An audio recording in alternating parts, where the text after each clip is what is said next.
This is probably going to be a pretty long video today, so make sure to check out the timestamps down below in the video description if you'd like to skip around and only check out certain sections of the video. So, October 4th, 1993 is when the beta print run of limited edition Magic was released. Now, Alpha and Beta are both the same set, which is limited edition Magic the Gathering. They are two print runs of that same set. Now, as I said, the release date for Beta was October 4th. That's when Wizards of the Coast received it. But the release date for limited edition would be the date that Alpha came out, which I believe they considered to be August 1st. All of that aside, moving on to this year. So this year, 29 years after the release of Beta, on October 4th, 2022, Wizards of the Coast announced Magic the Gathering 30th Anniversary Edition. If you've been living under a rock and you haven't heard of 30th Anniversary Edition yet, here is the Wizards of the Coast website that talks a bit about the new product coming out. Now, I'll have a link to this down in the description down below, so if you want to check it out for yourself, you can always find that down there. But just going to go over here real quick. Celebrate 30 years of Magic the Gathering with 30th Anniversary Edition.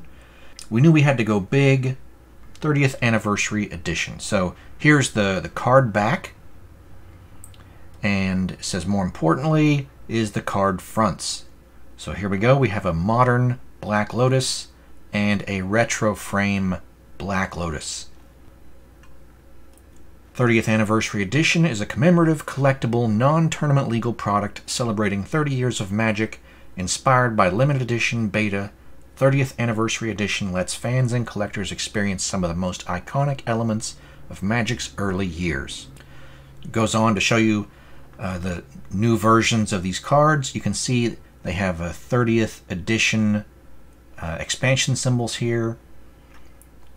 The copyright line is centered along with the artist credit. Featuring the original art that inspired a generation of Magic fans, 30th Anniversary Edition is built with modern sensibilities and nostalgic roots. It'll be available November 28th for $999 on this website, so order direct from that website. Even with Magic growing tremendously throughout the past 30 years, we've gone back to our roots with a limited edition print run. So in the early days of the game, print runs were pretty much one and done. Alpha and Beta were two print runs of limited edition. That was only because Wizards of the Coast was a very small company in the beginning, and they couldn't afford to print as many cards as they wanted to. So from the very beginning, they had to split it into two print runs for the first limited edition set in order to be able to afford to pay for it. After that, each set was just one and done until Revised was the next set, which had multiple print runs. They had the first print run of Revised, which they had some player complaints about the coloring. Then they had Summer Magic, which was supposed to be the fixed version, but ended up being canceled. And then they had the reprint of Revised to resupply the stores due to the absence of the Summer Magic print run. English Legends had a single print run. English the Dark had a single print run. Fallen Empires had a single print run, but it was distributed to the stores while the print run was happening, because it was such a huge print run. And then the next would be 4th edition, which it again had multiple print runs. After that, we start getting into the creation of the reserve list time frame, where pretty much all sets had multiple print runs, and they guaranteed the set to be available to the players for a limited time frame, which had to do with the time frame that it was in rotation for the standard format at the time known as Type 2. Today, collector's boosters are supposed to be once and done print runs, so they're limited edition like the old Magic was. We expect that orders in North America will be received this year. If you live in other regions this product is shipped to, it will likely arrive sometime in early 2023. We'll be sharing details on how the sale will work as we move closer to the sale date of November 28th. So here's a picture of the box, and here's a picture of the booster pack. Each display of 30th Anniversary Edition will contain 4 packs of pure nostalgia, reimagined in a modern context. Each pack contains 15 cards, 13 cards of the modern frame, 1 rare, 3 uncommons, 7 commons, 2 basic lands, plus 1 basic land in the retro frame, like this right here, and one additional retroframe card, and a token. Here's a token. So that's what it is. It's basically a reprint of the beta set in 2 different versions, both modern frame and retro frame. It's packaged in booster packs, 15 cards plus a token like typical modern packs, and you get 4 packs for $999. It's a limited print run, and the cards are not tournament legal. Okay, so there's several big questions about this product. That's kind of an exciting release, but does this break the reserve list? Let's take a look. The reserved list is part of the Wizards of the Coast reprint policy. It is the part of the policy that is the list of cards that's not going to be printed. So let's, here we go, wizards.com, official reprint policy, Magic the Gathering. Uh-oh, the reserve list is gone. I'm sure that's just a mistake, right? Okay, with the Wizards of the Coast website apparently down, we'll check out another source.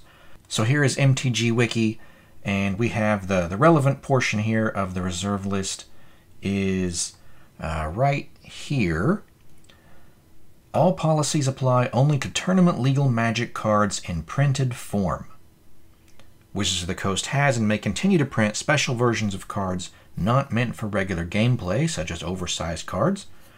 The restriction also does not apply to non-redeemable digital cards, such as in Magic Online or Magic the Gathering Arena. So, these new 30th Anniversary Edition cards with their unique card backs and their gold borders on the back are not tournament legal cards, and they do not break the reserved list. You might remember the Collector's Edition and International Collector's Edition sets, which also had gold borders, and the World Championship decks, which had the gold borders and unique card backs. So, not tournament legal stuff is okay by the reserve list. Could this affect the value of reserve list cards? Even though they're not tournament legal, this product does increase the supply of cards on the market. Many players don't play in sanctioned events anyway, and would be perfectly content with whichever version of the card is cheapest to purchase. If the print run for this product was large enough, and the price was affordable enough, that's a big if, many players who aren't concerned about sanctioned tournaments could purchase the new cards and sell their more valuable old tournament legal cards for extra money. The price difference would incentivize this. It would result in a flood of old tournament legal cards hitting the market, which would crash the value of those cards. This is why Wizards of the Coast has made statements separate from the reserve list about not printing more Collector's Edition or World Championship Edition type cards. Here's a couple of those statements on the screen. What are the odds for making a supplemental product like Collector's Edition and International Edition? Does it break the reserved list? December 14th, 2015, we've said that we're not going to do it. I think a clearly labeled non-legal version of powerful cards in gold borders would be nice. Wizards of the Coast staff, September 24th, 2017, we are unwilling to reprint reserve list cards at normal card size, regardless of border or back. And the next one, is it a break of the reserved list if Wizards launches a non-tournament legal version of a reserved list card with a different back, just like International Edition? Now this is Mark Rosewater replying, who's often a spokesman for the company. We believe doing so violates the spirit of the reserved list. The Collector's Edition is considered a mistake. I have to interject here to say that Collector's Edition existed before the reserved list did, and so Collector's Edition could not have been a mistake in violation of the reserve list, since the reserve list did not exist. Similarly, Unlimited, Revised, and 4th Edition were all completely reprint sets that also existed before the reserve list. It was the Chronicles reprint set when people started to complain about reprints. The spirit of the reserved list is about upholding the promise of the limited edition nature of the original sets when they were released. They were advertised as a limited edition collectible product, and it would be false advertising if they were then continuously reprinted. The players and collectors of that era made their buying decision based on the marketing that said those would be limited edition collectibles. By extension, this becomes about the value of the cards because damages are often measured in dollars. The reason it violates the spirit of the reserved list is because the reprinting could hurt the value of the reserved list cards. Note that other ways of hurting the value, such as card bannings, are perfectly fine. It's only the reprinting that's an issue, because the promise is that it would be a limited edition collectible. Now, I do believe that Mark was telling the truth at the time he made these statements. That was the company policy. Mark's been there a long time, and I imagine he has some influence over which direction they're going to go with things, but in the end, the decision isn't up to him. So I don't personally blame him for the company's decision to break the spirit of the reserved list. Years have gone by, management has changed, and along with that, their stance on this topic has changed. There's some potential for a promissory estoppel lawsuit here, which would only work if damages could be established. This is a separate issue from the reserve list. It has more to do with these other statements about not reprinting in non-tournament legal versions. This is one reason why the price for 30th Anniversary Edition needs to be high and the print run needs to be small, because it drastically reduces the possibility of damages being established if any lawsuits are attempted. How high does the price need to be in order to not damage the market value of the existing cards? Let's take a look at TCGPlayer. Here's what a sealed box of Collector's Edition cost at the time that the 30th Anniversary Edition set was announced. It's a similar product featuring non-tournament legal cards. This product is a complete set which includes all the rares. There's 113 card names that are rares in 30th Anniversary Edition, and those same card names are all inside this Collector's Edition box.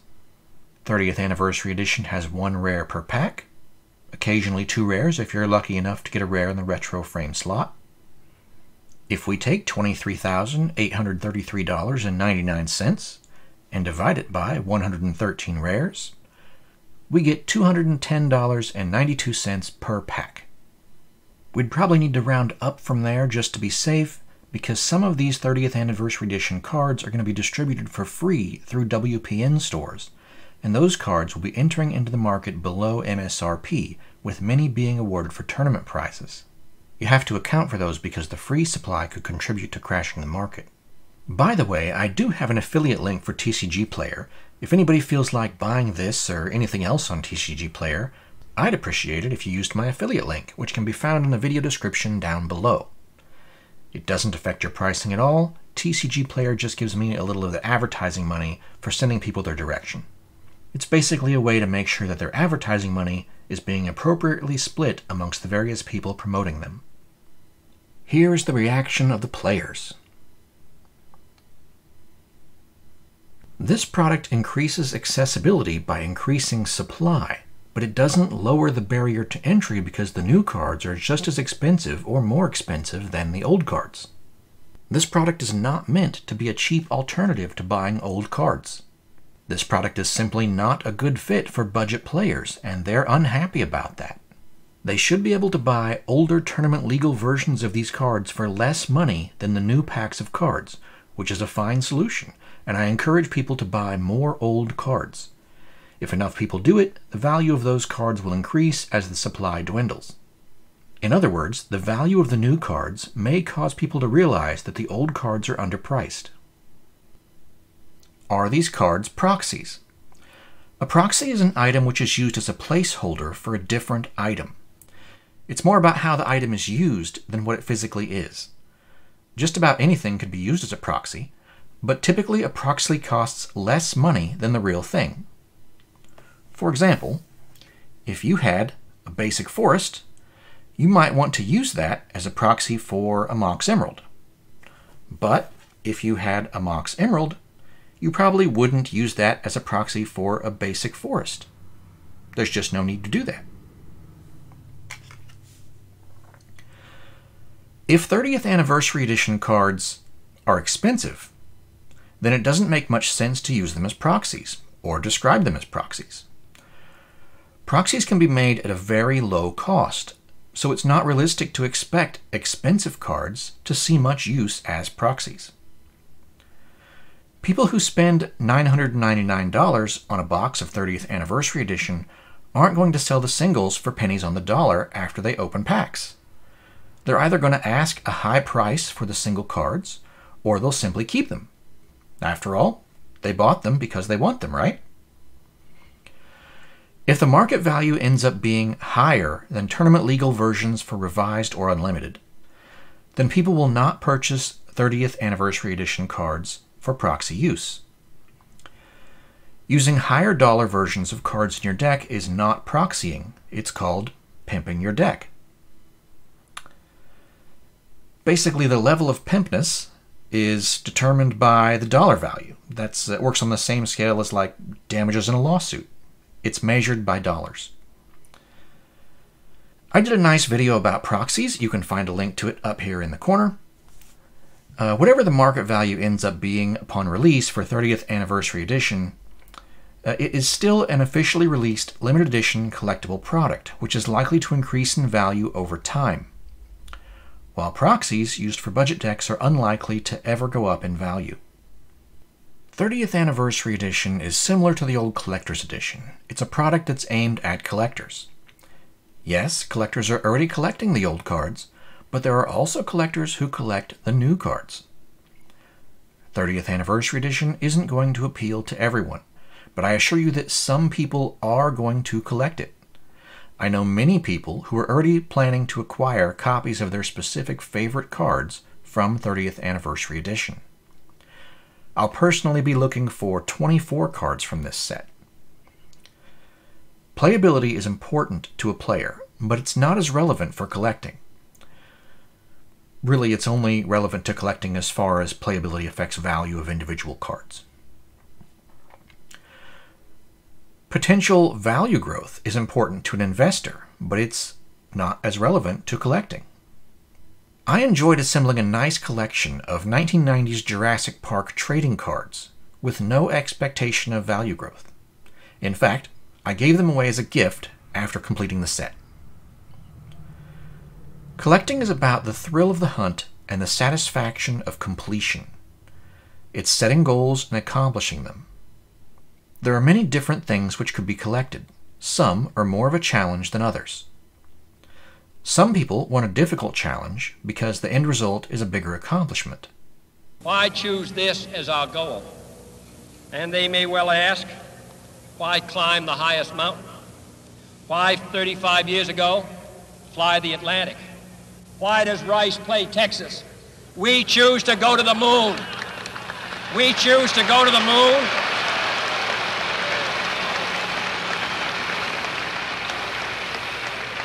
We choose to go to the moon in this decade and do the other things, not because they are easy, but because they are hard. I'll put a link in the top right corner to my video of a complete Edgar set, also known as Summer Magic. It's the rarest Magic set ever released. He didn't choose to collect that because the cards were cheaper than all the other Magic cards. He chose to collect it because it would be very difficult and a significant accomplishment. As far as I know, it's the only fully graded complete set of Edgar in existence. The few other complete sets aren't graded yet. People are going to collect 30th Anniversary Edition because it's difficult. Ironically, the old Collector's Edition was sold as a complete set, all in one box, which is the least challenging way to collect something. Sort of disappointing, really. Having all the game pieces in one box might be attractive for a player, but it's kind of dull for a collector. You finish the collection as soon as you start it. You decide you want to collect it, you go out, you buy the box, you've got everything, you're done. Having 30th Anniversary Edition in randomized boosters is an improvement for a product that's aimed at collectors. The article suggested that 30th Anniversary Edition would allow generations new and old to recapture the iconic experience of opening cards like Black Lotus and Mox Sapphire. How is that possible with such a high price? People will again be opening packs containing these iconic cards, and this action recaptures the experience regardless of the price paid. The article does not suggest that recapturing the experience will be cheap. However, if you compare the price of a 30th Anniversary Edition pack to the current price of an Alpha, Beta, or Unlimited booster pack, you'll see that the 30th Anniversary Edition is by far the cheapest option to experience opening a Black Lotus. Revised booster packs are currently around $250, up to $465 for an unsearched pack directly from a box break.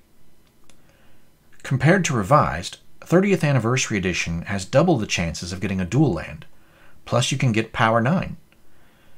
If it's still out of your budget, find your nearest WPN store or WPN Premium store and find out what's happening with the free 30th Anniversary Edition packs which Wizards of the Coast is providing. Many of these packs will be used as prize support in local game store events around the world. Is this just a cash grab? Wizards of the Coast is a for-profit company. Every product they release is done with the intention of grabbing cash. That's just the way it is. Magic is a game which does not include all the game pieces. The players are continuously searching for new game pieces to acquire. Keeping players spending money is built into the game design. If there were ever a reason to not start playing Magic, it's because that it's an expensive hobby. What about the artwork and the artists? I haven't seen a copy of the original artist contract, but I've regularly heard about it over the years. As far as I know, here's what happened. Magic artwork started in 1992. Artists received $50 cash, $50 in company stock, 50 artist proofs, which they didn't get right away, some sealed product, a royalty payment for each use of the artwork, which you could think of as being paid for each copy printed. They got to keep their original painting, and they retained the rights to their artwork. This was affordable for Wizards of the Coast on their extremely tight budget. It was structured so that the artists would do better if the game was successful because more cards would be printed and the value of the company stock would go up. Because of the royalty payment, supposedly early artist pay stubs included information which can help with determining print run sizes. The problem was that the game was way more successful than anticipated. Print runs grew massive as the game gained in popularity, which resulted in higher artist pay than was typical for the industry. On top of that, many new artists wanted to work for Magic. Competition. In 1996, Wizards of the Coast created a new artist contract to save money. From that point on, new artists would sell the rights to their artwork to Wizards of the Coast, and Wizards of the Coast would print it as much as they wanted without royalty payments. This is typically the way things worked for businesses, but would have been difficult for Wizards of the Coast to afford prior to the game being released. Especially because they needed so much artwork. Every card had art. The next problem came when it was time to print the core sets again. Because the core set contained a lot of reprints, and Wizards of the Coast didn't want to keep paying for the art under the original artist contracts, Wizards of the Coast offered to buy the rights to the previous artwork and have the artists sign the new art contract to continue doing business. Many artists did not want to sell their art rights, which had earned them so much money, and they felt betrayed that Wizards of the Coast tried to change the deal with a new contract. Artists who didn't sign the new art contract weren't given any new art assignments. It felt like being fired. This is why many of the cards in 5th edition received new artwork. Those original art contracts remained in effect, and Wizards of the Coast was able to reprint the old artwork, but chose not to due to the high cost. It was simply much cheaper to hire a different artist to create new artwork. Over the years, Wizards of the Coast has occasionally reached out to the original artists about buying the art rights. For 30th Anniversary Edition, Wizards of the Coast will have to pay the artists according to whatever the artist contract says. That's still the original 1992 art contracts for several artists. They'll finally get a paycheck again after all these years, which should be nice. On top of that, the artists will receive artist proofs for 30th Anniversary Edition. Wizards of the Coast is still figuring out how many proofs will be provided, and whether it will be both retro frame or modern frame versions of the cards or not. It's been many years, so Wizards of the Coast doesn't have current contact info for all of the artists, and unfortunately some artists have passed away. Whoever currently owns the art rights should get paid. They just need to show ownership of the art rights to Wizards of the Coast and provide current contact info. If the product was made for collectors, why do some of the changes to the set look like they had players in mind? Well, since the 25th anniversary in GP Vegas 2018, Wizards of the Coast has occasionally been holding beta booster box drafts. These beta booster boxes came from the same warehouse where the Lost Legends cards were found for Dominaria United collector boosters. At some point, Wizards of the Coast will run out of these beta booster boxes. Beyond that point, similar events will likely be held with 30th Anniversary Edition instead. Wizards of the Coast should save some of these for future events. 30th Anniversary Edition is much better for drafting than original beta. The unplayable anti-cards have been removed. Basic lands have been limited to 3 per pack instead of up to 7 or 8 per pack. And the increased frequency of dual lands helps with mana fixing, plus Sol Ring. Wait, wouldn't that be a tournament? Can Wizards of the Coast host a showcase event that uses non-tournament legal cards? Whoever is running the event for Wizards of the Coast can host unsanctioned events. I played in the Channel Fireball hosted Old School Tournament at Magic Fest Vegas 2019, which was an unsanctioned event that allowed Collector's Edition and International Collector's Edition cards to be played. You can hear more about that event and the deck I played by using the link in the top right corner of the screen. If 30th Anniversary Edition is successful, are we going to see non-tournament legal reprints of other sets? Maybe Arabian Nights featuring the cancelled original design for the Arabian Nights card back. Can non-tournament legal cards be included as part of the list for inclusion in set boosters for future sets? Is 30th Anniversary Edition laying the groundwork for adding these cards to Arena, or perhaps creating NFTs?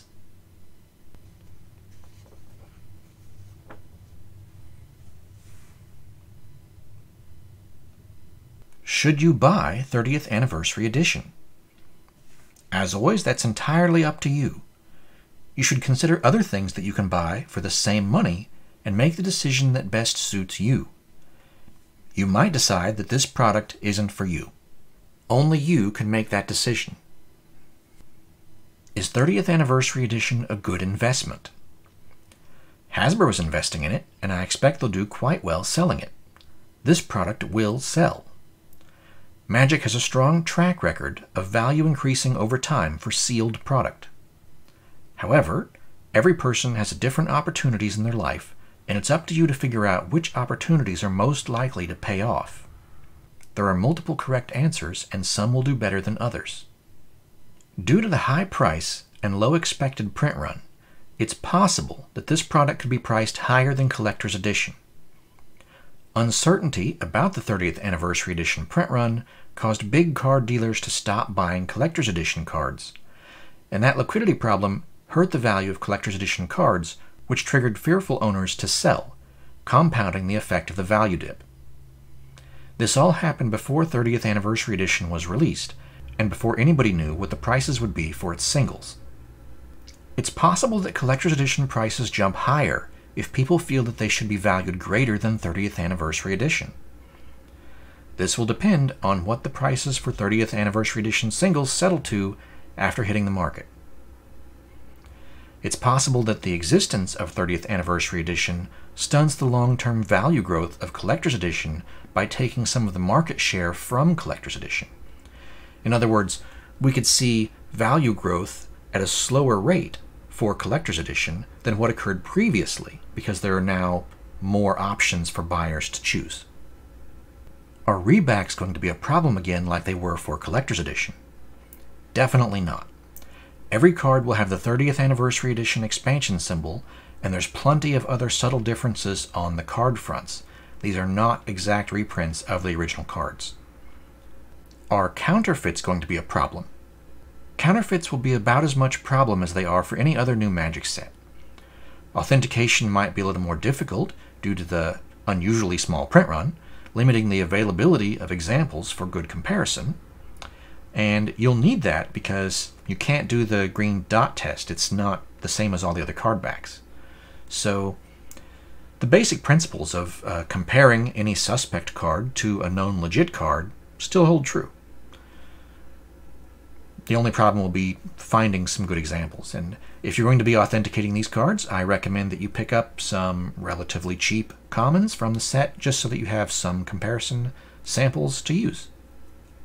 Alright, now for the good stuff. What's in the box? There could be anything in the box. Even a boat. Each display of 30th Anniversary Edition will contain 4 packs of pure nostalgia, reimagined in a modern context. Each pack contains 15 cards. 13 cards in the modern frame, which is 1 rare, 3 uncommons, 7 commons, and 2 basic lands. Plus 1 basic land in the retro frame, and 1 additional retro frame card, and a token.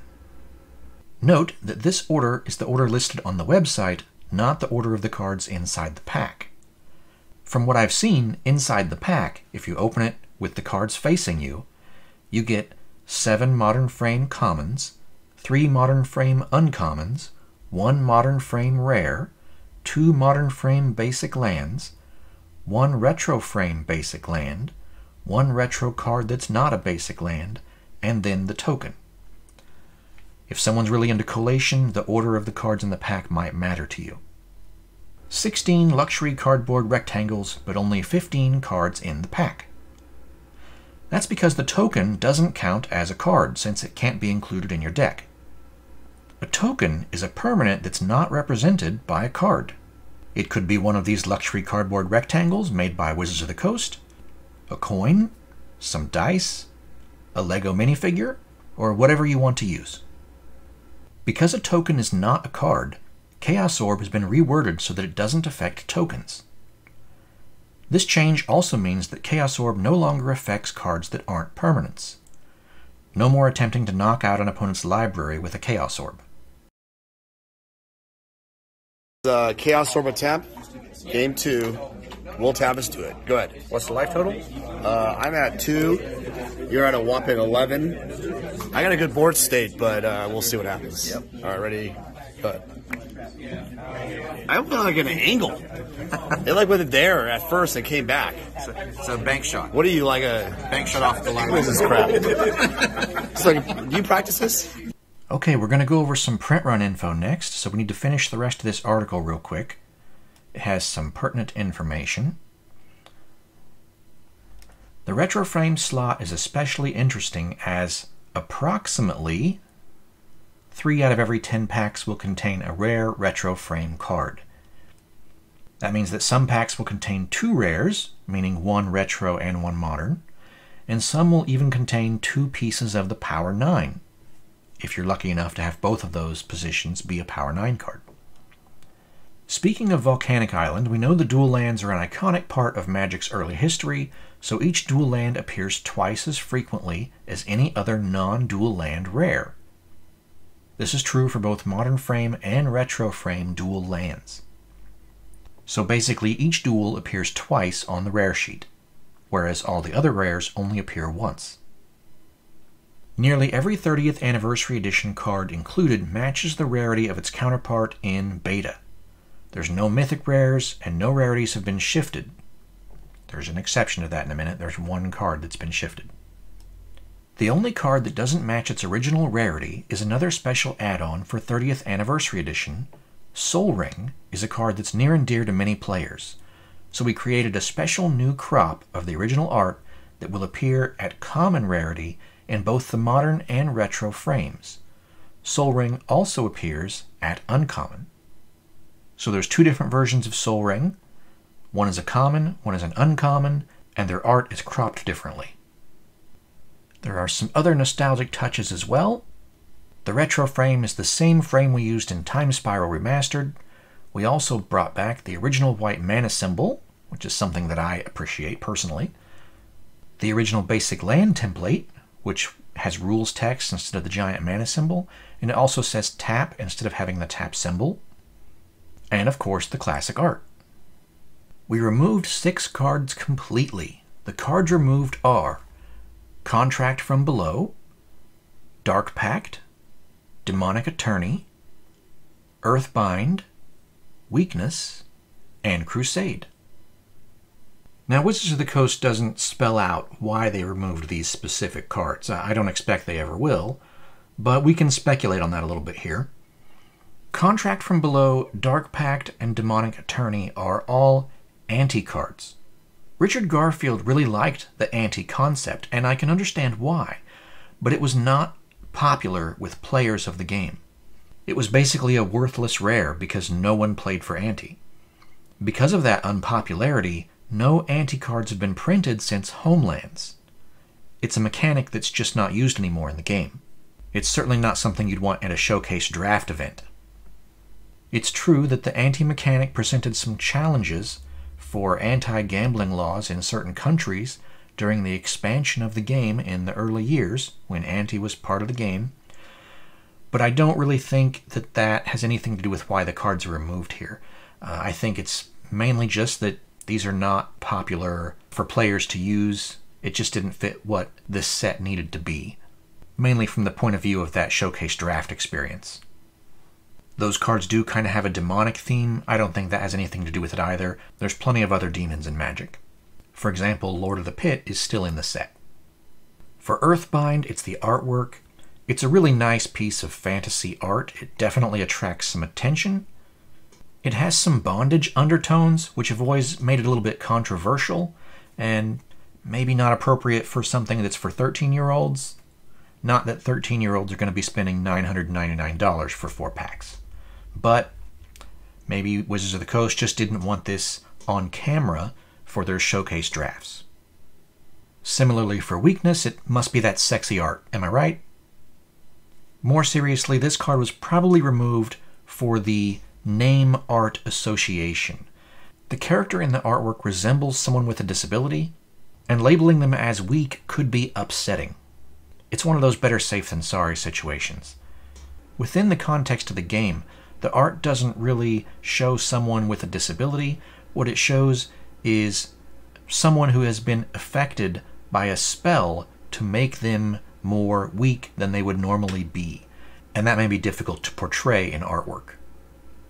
Crusade is one of the 7 cards banned in June of 2020. Sometimes they're known as the Salty 7. They all have kind of a racial theme for the banning, but it's not super clear for each card why it was banned. Now, the design of the card, the original intent, had nothing to do with racism, but over time, other events caused the card to be interpreted in a different light that isn't necessarily what Wizards of the Coast wants to portray in their game. Crusade and Jyad are both names for holy wars, and they can be tied to real-world events. The artwork on Crusade in particular does resemble the Knights Templar in the Crusades from 1096 to 1291 in the real world. That being associated with the ability of white creatures getting +1/+1 is kind of a white power thing, which could be seen as racist. There are other cards which give exclusively white creatures +1/+1, and those cards didn't get banned, so it's something to do with this mix of associations between the ability and the artwork and the real-world events. Finally, because this is a celebration, we wanted to spread the love around and also intend to gift completely free of charge 1 display of 30th Anniversary Edition to all WPN stores and 3 copies to all premium WPN stores. This will include stores in regions where this product cannot otherwise be shipped.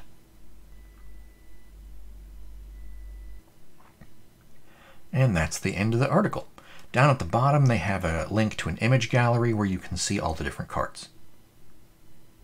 Okay, here we go with the print run and collation information for Magic the Gathering 30th Anniversary Edition.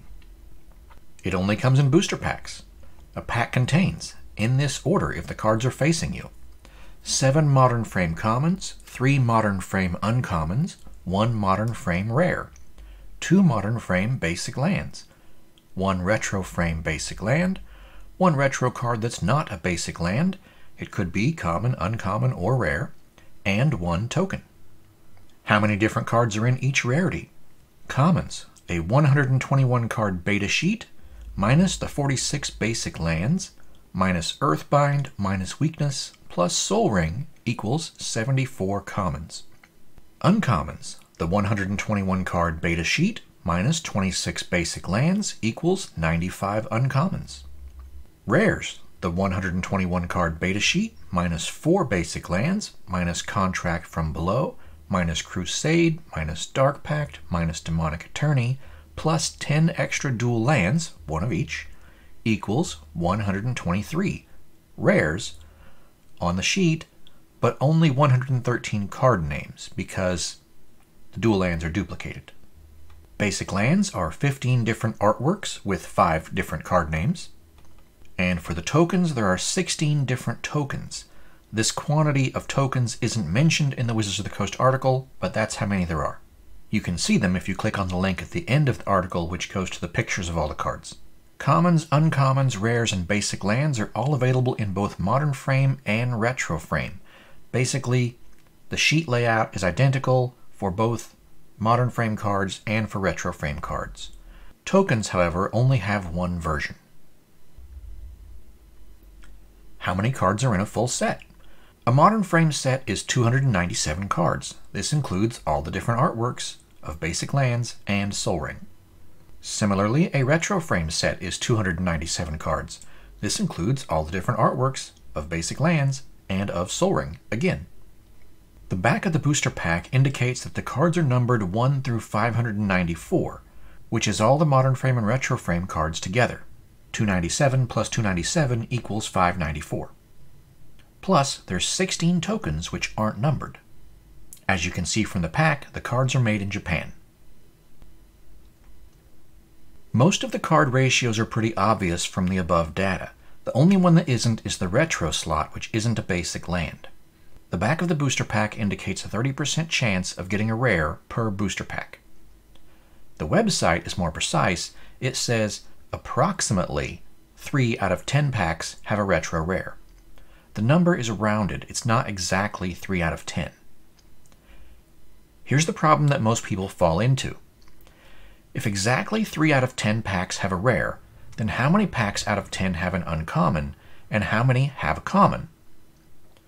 Most people would say that there must be more commons than anything else, which puts them at 3 rares, 3 uncommons, and 4 commons per 10 packs. Having rares and uncommons both at exactly 30% is problematic. They're supposed to be different rarities. If you had 3 each of 123 rares and 3 each of 95 uncommons, the world would have a larger total population of rares than uncommons, which is awkward. If that happened, you could find an unspecified rare easier than you could find an unspecified uncommon, because there would be more rares in the world than uncommons. The simplest way to make sure that rares are rare is to print X of each rare and a higher number of each uncommon. That method works every time, regardless of how many rares or uncommons are in the set. A reliable method is needed for maintaining the hierarchy of rarity, because many sets have an equal number of common, uncommon, and rare card names. For example, Beta had 121 card sheets, or Revised had 121 card sheets. Those sets kind of had basic lands mixed onto the sheets, but if you move forward to like 4th edition, 121 card sheets, all different card names, basic lands were on a separate sheet. There's also a lot of sets subsequent to that have a smaller number of rare card names compared to the number of uncommon card names. The answer, which creates approximately 3 rares out of 10 packs without causing other problems, is 2 of each rare, 3 of each uncommon, and 4 of each common. 2 times 123 rares is 246, 3 times 95 uncommons is 285, 4 times 74 commons is 296, which comes up to a total pool of 827 retro frame cards. There's 1 retro slot per pack, which would be 827 packs, so this cycle repeats every 827 packs. The percent chance of getting a rare is 246 rares divided by 827 packs. It comes out to 29.74607001%. That's 2.9746 rares per 10 packs. As you can see, they rounded it up to 30% for marketing. It's just easier to say that way. As you can see there, the chance of getting an uncommon is 34.46%, and the chance of getting a common is 35.79%. Now those percentages are all pretty close to the same, which is unusual. That has to do with having so many rares in the set compared to the number of uncommons and commons, and normally that's inverted where you have less rares than you have commons and uncommons. If any of you out there ever wondered about foil card ratios, they work similarly. So let's say there's one non-foil rare per 11 non-foil commons. The foils aren't going to be that same 1 to 11 ratio. It's going to be more like this 2 to 4 ratio, or maybe it's going to be 1 to 3, whatever they decided for that set. But it's nowhere near the 1 to 11 ratio. I provided these numbers to Peter for his 30th edition pack opening simulator. I can't comment on the formulas he used to create the simulator, but the card ratios at least should be correct. Here's what it looks like, and if you want to play with it, I'm going to put a link down in the description to this video. 827 packs contains 2 full sets of retro rares, which is the most rare card in this set. You'd also get full sets of the lesser rarities. If 827 packs is 2 full sets of retro rares, then 1 full set of retro rares is 413.5 packs.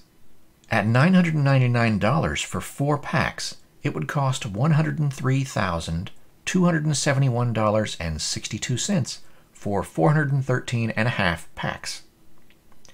That only works if your 413.5 packs are sequential off the press. Realistically, you're going to open some duplicate retro rares and need to open even more packs to complete a full set. But you'll be able to sell the duplicate cards. This full set includes the 10 extra duels, so you'll be able to sell those also. Note that you can't open half a pack. Also, sealed boxes contain 4 packs, so you couldn't purchase less than 416 packs if you're buying sealed boxes. Even if you had perfect pulls with 0 retro card duplication, meaning no duplicate commons, uncommons, or rares, at 1 retro card per pack, you'd have to open 282 packs, which would cost $70,429.50. In all of this, there will be only 1 retro Black Lotus. You could get lucky and open a retro Lotus in your first pack. You should open a retro Lotus somewhere between 1 pack and 413.5 packs. You could get unlucky and open duplicate retro rares, which means you'd need to open more than 413.5 packs to get a retro Lotus. You could get extremely lucky and have duplicate retro Lotuses within the 413.5 packs. Your duplicate rare could be the Lotus. At 206.75 packs, you'll be right in the middle, equally as likely to have opened a retro Lotus as you are to have not opened one. TCGPlayer has a really nice article about the odds of opening a Black Lotus. I'll include a link to that article down in the description of the video, along with all the other links I've mentioned, just in case you want to check it out for yourself. The math is great, but it uses the rounded 30% per pack odds instead of the more accurate 29.7460701%, so the results become less accurate the more packs get opened. Let's take another look at those numbers and make sure you understand how the formulas in the article work, with plenty of decimals for accuracy. Okay, the way this works up here is it calculates the probability of not getting a Lotus, that's this part, in 1 pack, and then you subtract that from the total, which is 1 or 100%, to arrive at the chance of getting one. So you have all the packs, and you subtract the chance of not getting one, and what's left is the chance of getting one. And then down here we multiply it by the number of packs in a box to figure out how many boxes it takes. So looking at this formula right here, Black Lotus is 122 divided by 123 times parentheses 0.7 plus 0.3 times 122 divided by 123 in parentheses equals this number. Now I wanted to make sure to explain where these numbers come from so you kind of understand what you're doing. You can make the formula work the way you want it to work. So we have 122, that is the number of rares that aren't Black Lotus. That's this 122 and this 122. We have the total number of rares is 123. That's that and that. So both of these are saying that you're going to not get a Lotus 122 out of 123 times. Down here we have the percent chance of not getting a retro rare, 70.2539299%. That is what he used 0.7 here for. We're going to use this number with all the decimals, a little bit more precise. And then the percent chance of getting a retro rare is this 29.74, etc. percent. He used 0.3 out of the Wizards of the Coast article, which actually said approximately 3. All right, so we're going to work the area in parentheses first, and we're going to do the multiplication and division before the addition and subtraction. So 122 divided by 123 right here. 122 divided by 123 equals the chance of not getting a Lotus in the rare slot. We have 99.18, etc. percent. Then we have the chance of not getting a Lotus in the retro rare slot, that's the one we just calculated here, times the percent chance of getting a retro rare, that's this number, plus the percent of not getting a retro rare, that's that number, equals the chance that your retro rare card is not a Lotus. So here we go, a 99.75, etc. percent chance that your retro card is either a common, an uncommon, or a rare that's not a Lotus. The chance that your retro card is not a Lotus, which is what we just calculated here, times the chance of not getting a Lotus in your modern rare slot, which is again this number, which is the same 122 divided by 123, equals the probability of not getting a Lotus. That is this right here. So this is in one pack, 98.94% chance of not getting a Lotus. Now we're moving on to this section right here, 1 minus P no Lotus.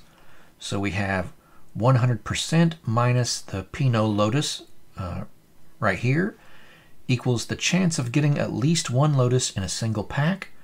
We have 1.0528, etc. percent chance of getting a Lotus in a pack.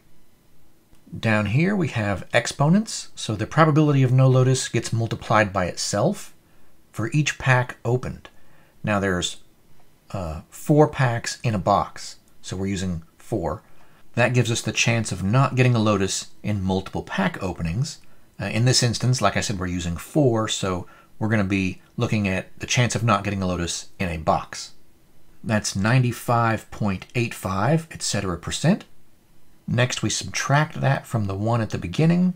So we have 100%, which is 1, minus the chance of not getting a Lotus in multiple pack openings, equals the chance of getting at least one Lotus in that number of pack openings. Now again, we used 4 because we're looking at one box. So 100% minus this number for 4 boxes equals this, 4.1454.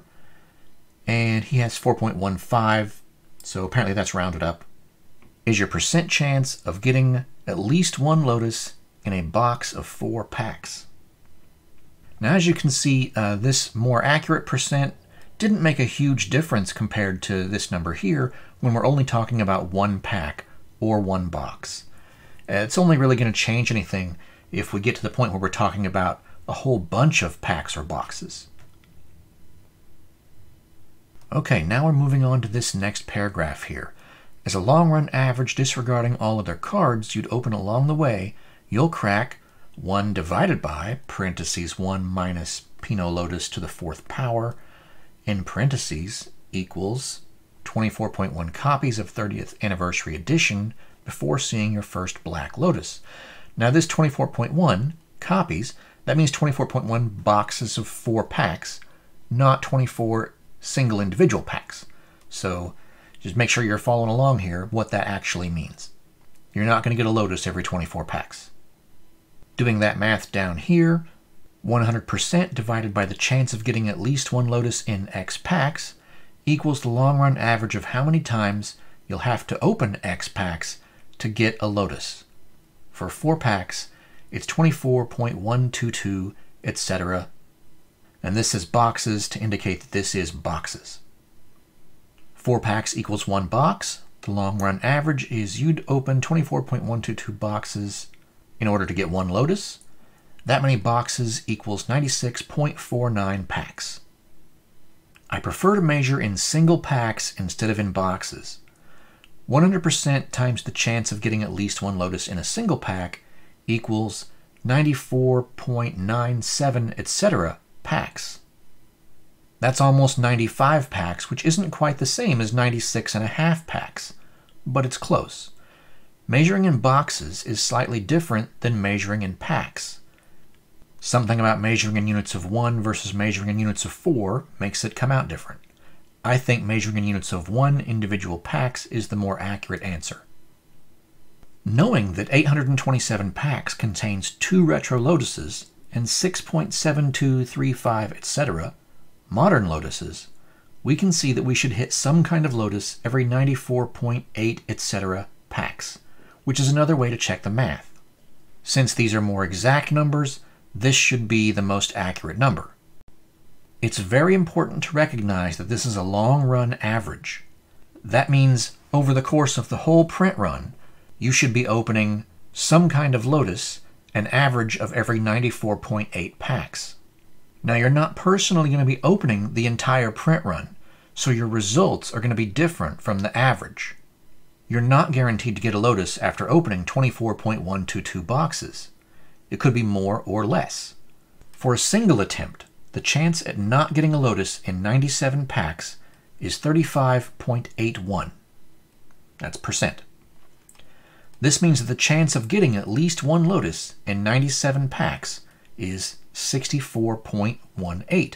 So, if you make one attempt with 97 packs to get a Lotus, you have a 64.18% chance of getting it. The more attempts you make at opening 97 packs to get a Lotus, the better your odds are going to be. To complicate this issue, in the real world, other people will be simultaneously opening packs from the same pool. You're not going to get sequential packs off the print run. If you've understood these formulas so far, you should understand the rest of the TCGPlayer article just fine. It's pretty straightforward. The last section about opening a full set and the cost for it isn't very practical because so few people will want a mixed modern and retro set. It would be way more practical to calculate for a modern set and then separately calculate for a retro set. Okay, next we have the rarity of each different type of card here relative to one of each retro rare. So, starting off the top, we have one of each retro rare for one of each retro rare. They are the same thing, so 1 to 1 there. We have 1.5 of each retro uncommon for each 1 retro rare, and we have 2 of each retro commons for each retro rare. Now, if you recall from above, our numbers for 827 packs was 2 of each retro rare, 3 of each retro uncommon, and 4 of each retro common. So we're looking at the numbers as if we were looking at only 1 set of retro rares instead of 2 sets of retro rares. So that's all cut in half. Hopefully you're following along here. So for every 1 retro rare, there is 3.36, etc. modern rares.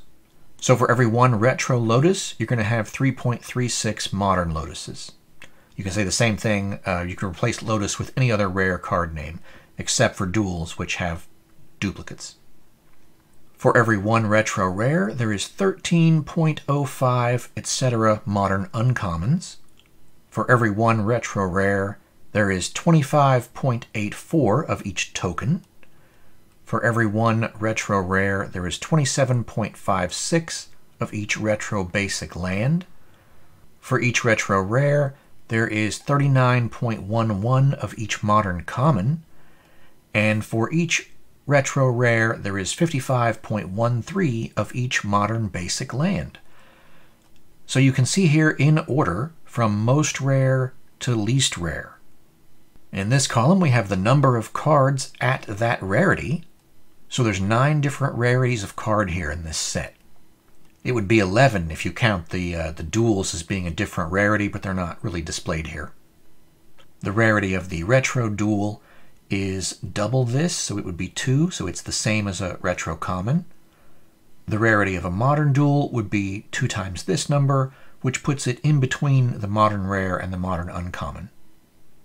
As we said earlier, 413.5 packs is how many it takes to get all 123 of the retro rares. So out of 413.5 packs, you get 123 of these retro rares, and you get 142.5 of the retro uncommons, you get 148 of the retro commons, and on down the list. You can see the math here is just the quantity, this amount times this amount equals this number of cards. So this is how many of each different rarity you get out of 413.5 packs. Comes to a total of 6,600, and we're going to call this 16 cards. That includes the tokens. And if you take 413.5 packs times 16 cards, you'll see that that's the number you get. 6,616 cards. With that information, we can see that each rarity is this % of the print run. You'll notice that all the cards which are 1 per pack, like 1 token per pack, or 1 retro basic land per pack, or 1 modern rare per pack, are all at 6.25% of the print run. If you were to add up these top 3, which are the retro slot, they also equal 6.25% of the print run. The modern uncommons is 3 times as much as the modern rares because there's 3 uncommons for every rare. The modern basic lands are twice the 6.25 number because there's 2 per pack. So it's neat to see what % of the print run each rarity is. As you can see, the retro common is more rare than the modern rare. There's 2 retro commons for every 3.36 modern rares. As we mentioned, you can see that there will be 3.36 modern Lotuses for every retro Lotus. By the time you open a retro Lotus, you'll probably also have opened 1 or more modern Lotuses. I already mentioned that the duels appear twice as often, so you can double this number for the retro duels and double this number for the modern duels. Even though duels are rare and are on the sheet with the other rares, having 2 retro duels per 1 non-dual retro rare means that retro duels are equal in rarity to retro commons. So this is sort of the same situation as like a common 3 being equal rarity to an uncommon 1 back in some of those smaller 1994 Magic sets that had weird rarities like that. What if you don't care about the retro frame cards and you only want a modern frame set? This is your only chance to get modern frame Power 9, right? They're kind of special. There's 123 modern rares, including the 2 copies of each duel, with 1 per pack, so the cycle repeats every 123 packs, instead of 827 packs for the retro rares. At $999 for 4 packs, it would cost $30,719.25 for 123 packs. That only works if your 123 packs are sequential off the press. Realistically, you'll open some duplicate modern rares and need to open more packs to complete the set, but you'll be able to sell your duplicate cards. This full set includes the 10 extra duels, so you'll be able to sell those also. Sealed boxes contain 4 packs, so you couldn't purchase less than 124 packs if you're buying sealed boxes. Even if you had perfect pulls with 0 modern rare duplication, at 1 modern rare card per pack, you'd have to open 113 packs, which would cost $28,221.75. By the time you open all the modern rares, you'll likely have all the modern uncommons and commons. In all of this, there will only be 1 modern frame Black Lotus. Now you could get lucky and open the modern Lotus in your first pack. You should open the modern Lotus somewhere between pack 1 and pack 123. You could get unlucky and open duplicate modern rares, which means you'd need to open more than 123 packs to get a modern Lotus. You could get extremely lucky and have duplicate modern Lotuses within your 123 packs. At 61.5 packs, you'll be halfway through the 123 packs, and you'll be equally as likely to have opened the modern Lotus as you are to have not opened one. Okay, this chart is similar to the retro rare chart from above, but this one is from the point of view of modern rares instead of being from the point of view of retro rares. So on this chart, there's one of each modern rare for every one modern rare. 1-to-1 ratio on modern rares. So there is 0.22 of each retro rare for every modern rare. There's 0.43 of each retro uncommon for every modern rare. 0.73 of each retro common for each modern rare, and on down the list. This column right here doesn't change any. There's still the same number of cards at each rarity. This column over here did change because we're looking at 123 packs to get one of each modern rare instead of looking at 413.5 packs. So this is the quantity of each of these cards that you get in 123 packs, total of 1,968 cards. And again, you can use that to calculate the percent of the print run for each different rarity, which is going to be exactly the same as it was above in the other chart. The print run is still the print run. Keep in mind that the duels appear twice as often. So there's 0.44, etc. retro duels per one modern rare, and 2 modern duels per one non-dual modern rare. This puts the rarity of a modern duel in between the rare and the uncommon.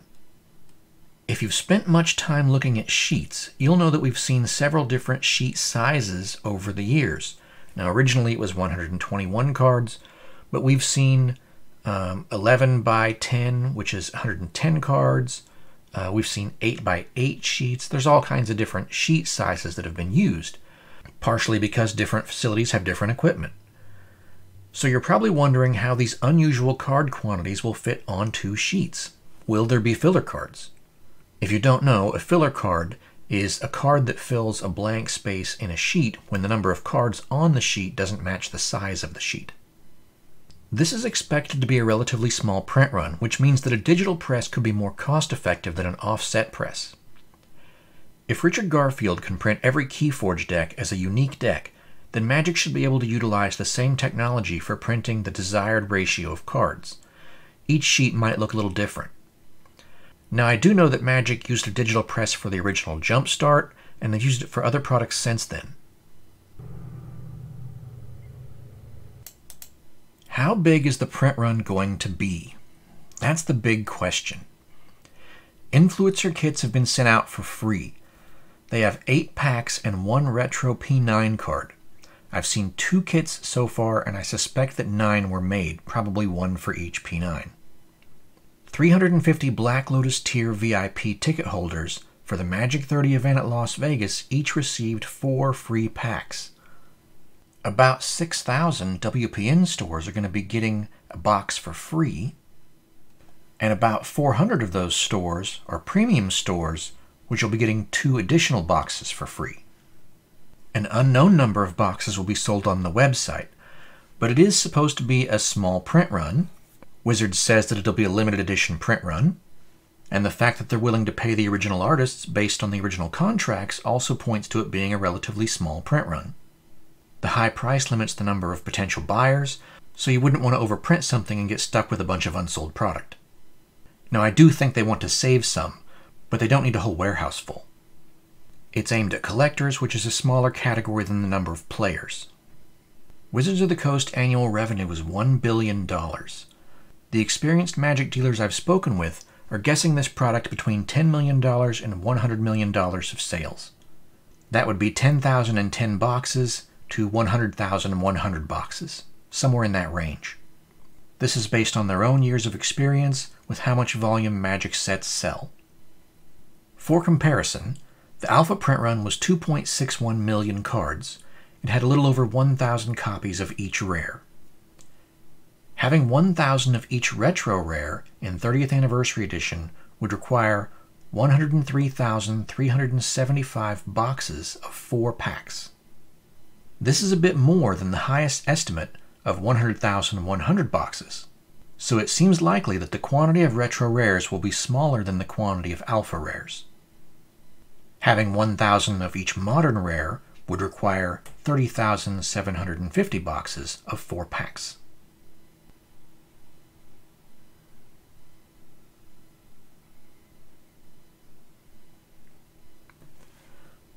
Here's what the print run numbers would look like for the highest estimate of $100 million, which is 10% of the Wizards of the Coast annual revenue. 100,100 boxes is the number of boxes closest to the $100 million. It's $100 below the target number. 100,100 boxes is 400,400 packs, which is 6,406,400 cards, including the tokens. These numbers might look big, it's because they have a lot of decimals, so pay close attention to where that decimal's at.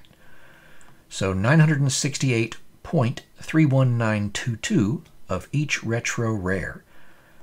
Think of that as 968 of each card, with one more copy of 31.922% of the 123 possible rares. Each of these numbers works that same way, so verbally here I'm just going to drop the decimals, but you can see what you would need to do with them to get an accurate number. So 1,452 of each retro uncommon, 1,936 of each retro common, 3,255 of each modern rare, and on down the list. Remember that duels appear twice as frequently, so you can double the rare quantity for duels. For this highest estimate, the modern frame populations are roughly comparable to beta, and the retro rares are roughly comparable to alpha.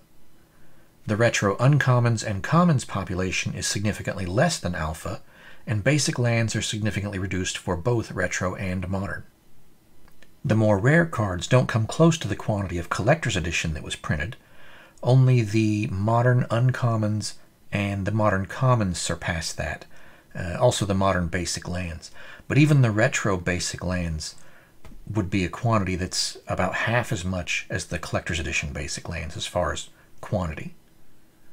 Remember, that's the highest estimate, which has this product generating 10% of Wizards of the Coast annual revenue. The actual number printed could easily be half of that estimate. The lowest estimate is 10% of these numbers, so you could just move the decimal one place to the left.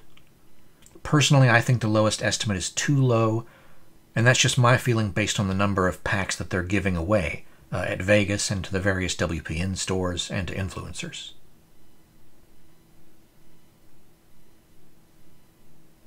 Pricing. Next, we're going to take a look at pricing Magic 30th Anniversary Edition.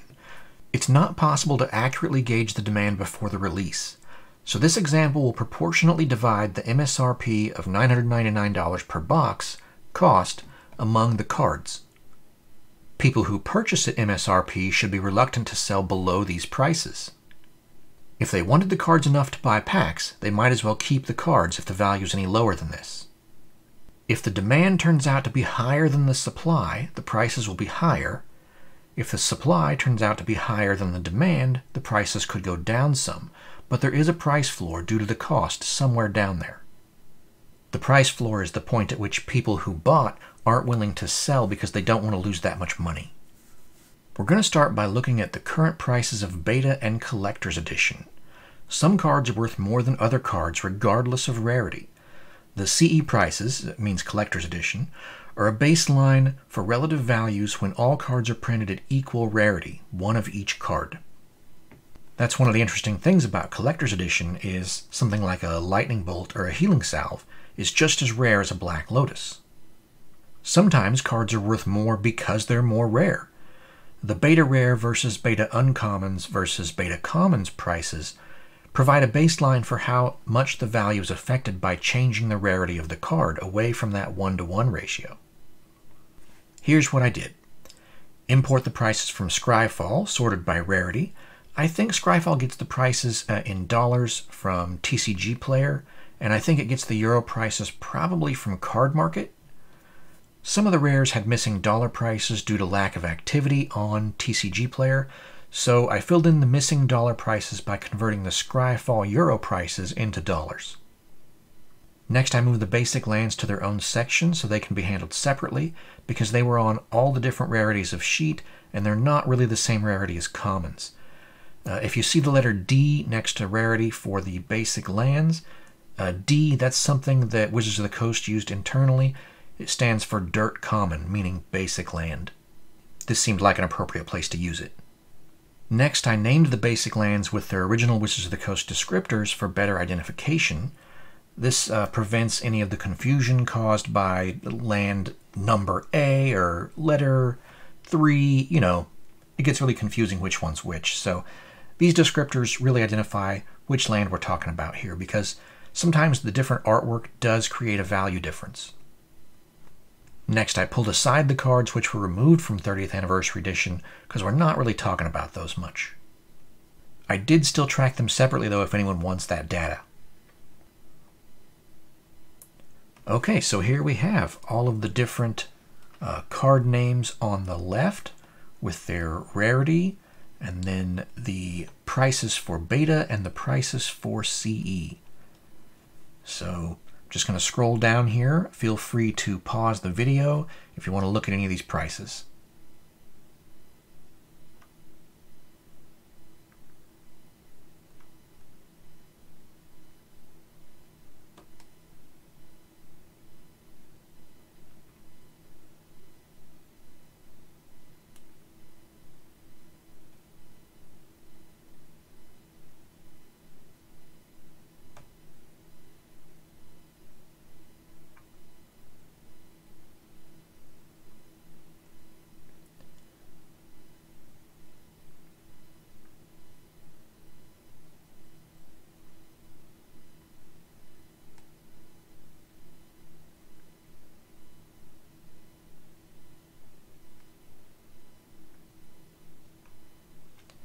There we go, and according to those prices, a beta complete set is $221,379.22, and a collector's edition complete set is $21,104.08.